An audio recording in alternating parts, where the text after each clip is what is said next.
Kerang hijau menjadi makanan favorit bagi para pecinta makanan laut. Selain mudah didapat dan harganya yang terjangkau, kerang hijau dianggap makanan dengan kandungan protein tinggi. Ada banyak jenis kerang yang bisa dikonsumsi. Pada segmen kali ini, Dr. Ferawati Sudarma, spesialis gizi, akan menjelaskan seluk-beluk kerang hijau lengkap dengan mitos dan faktanya. 30% bagian dari kerang hijau ini baru adalah daging kerang hijau. Dari daging tersebut, 60%-nya adalah protein. Jadi sangat tinggi sekali apabila kita bandingkan dengan kandungan protein pada jenis protein hewani lainnya. Pada 100 gram daging kerang hanya mengandung 150 kalori dan tidak mengandung karbohidrat sama sekali atau hanya sedikit sekali karbohidrat. Selain itu terdapat juga kandungan vitamin dan lengkap sekali vitaminnya, yaitu vitamin A, vitamin B12, vitamin C, vitamin D yang sangat tinggi, vitamin K dan E yang mungkin hanya sedikit saja. Dan jangan lupa, dalam kerang ini makromineral seperti natrium, kalium, kalsium, magnesium, zat besi, dan juga mikromineral seperti selenium dan zinc. Dan jangan lupa semuanya itu tergantung dalam kerang hijau yang sangat tinggi akan nutriennya. Meskipun begitu banyak kelebihan dari kerang hijau, mengapa sih kita tetap harus waspada ketika kita mengonsumsi kerang hijau?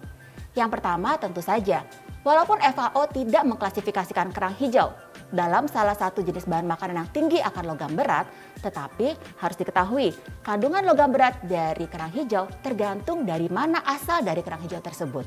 Berbagai penelitian menunjukkan bahwa kerang hijau, terutama di daerah pesisir utara Jawa, mengandung tinggi sekali logam beratnya.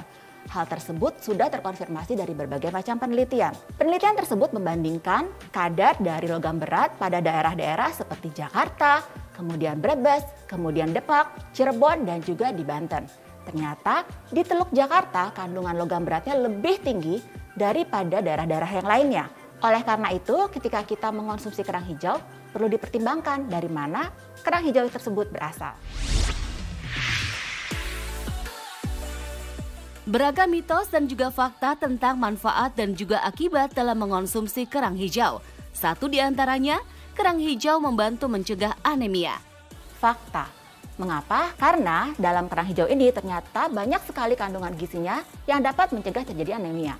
Pertama adalah protein. Ternyata kandungan protein dalam kerang hijau lebih tinggi daripada kandungan protein pada sapi, ayam, ikan, dan lainnya. Dan yang kedua tentu saja kandungan dari B12 dan juga zat besinya. Selain itu terdapat juga kandungan vitamin C.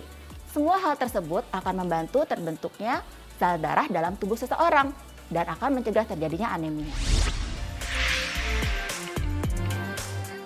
Waspada bagi Anda yang memiliki asma, karena orang dengan asma rentan terpapar corona.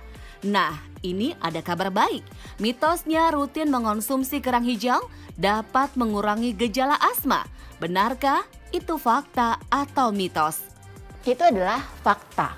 Hal ini berdasarkan pada hasil penelitian di New Zealand dari ekstrak kerang hijau ini. Ternyata ketika ekstrak kerang hijau diberikan pada orang yang mengalami atopik asma, hal tersebut dapat mengurangi kecenderungan terjadinya serangan asma sehingga dapat direkomendasikan untuk penderita asma. Tetapi kembali, harus hati-hati ya ketika kita mengonsumsi kerang hijau, kapan dan berapa banyak kita mengonsumsi kerang hijau tersebut.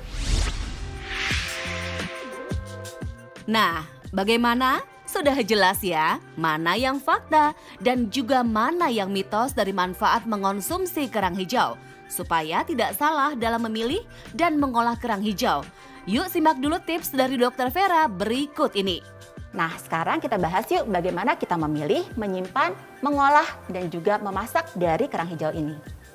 Yang pertama adalah cara untuk memilih kerang hijau. Ketika kita memilih kerang hijau, pastikan bahwa kerang hijau yang kita pilih dalam kondisi tertutup cangkangnya. Apabila dia terbuka, cobalah untuk menutup kerang hijau tersebut. Ketika dia tidak menutup kembali, itu artinya kerang tersebut sudah mati dan tidak layak untuk dikonsumsi. Cara yang kedua adalah dengan cara mencium kerang hijau. Bau yang segar harus terdapat ketika kita mencium kerang hijau itu. Bau yang busuk sebaliknya, menandakan bahwa kerang hijau tersebut sudah tidak segar dan tidak layak untuk dikonsumsi. Yang ketiga, coba pegang permukaan dari kerang hijau. Permukaan yang lendir dan tentu saja isi yang berlendir menyatakan bahwa kerang hijau tersebut juga tidak baik untuk dikonsumsi.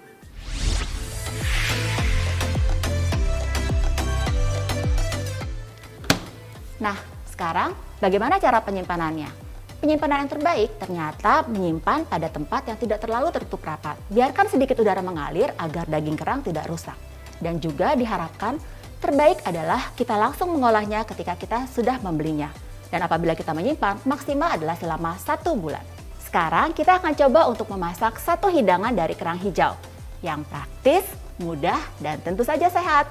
Sebelum kita mengolahnya, dianjurkan untuk merebus kerang hijau. Dari sebuah penelitian menyatakan bahwa untuk mempertahankan makronutrien dari kerang hijau ternyata paling bagus apabila kerang hijau tersebut direbus. Baru setelah itu dipanggang dan paling akhir adalah dibakar. Kerang hijau yang segar adalah kerang hijau ketika direbus maka cangkangnya akan terbuka. Ketika selesai direbus dan cangkangnya masih tertutup, menandakan kerang hijau tersebut tidak layak untuk dikonsumsi.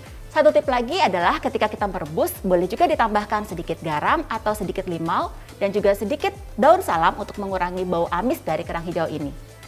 Sebelum kita mulai, kita lihat ya bahan-bahannya. Yang pertama adalah bawang putih, kemudian bawang bombay, jeruk nipis yang bisa kita gunakan untuk menambah rasa atau tadi ketika kita merebus kerang hijau tersebut. Daun bawang, tentu saja ada jahe dan juga penyedap seperti garam dan juga gula. Dan minyak untuk menumis dan sedikit tepung maizena untuk mengentalkan. Yang pertama adalah kita panaskan wajan tentu saja, kemudian kita tambahkan sedikit minyak untuk menumis. Pilihlah minyak dengan kualitas bagus, diutamakan yang cocok untuk menumis. Setelah minyak cukup panas, kita bisa menambahkan bawang putih dan bawang bombay.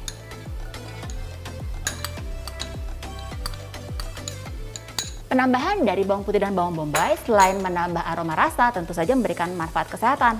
Selanjutnya bisa kita tambahkan jahe. Nah, mulai tercium bau dari bawang putih, bawang bombay dan jahenya, baru kita masukkan daun bawang.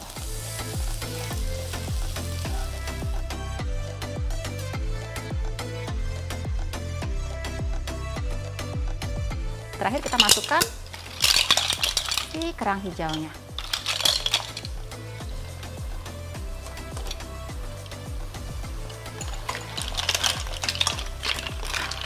Jangan terlalu lama karena kerang hijaunya sudah matang.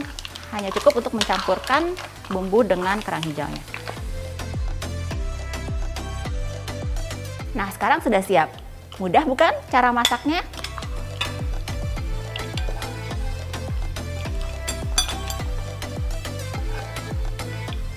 Ingat, walaupun kerang tinggi akan proteinnya, tetapi jangan mengandalkan kerang sebagai sumber protein dalam kehidupan sehari-hari. Saya Dr. Ferawati Sudarma, spesialis gizi klinik untuk Hidup Sehat Plus.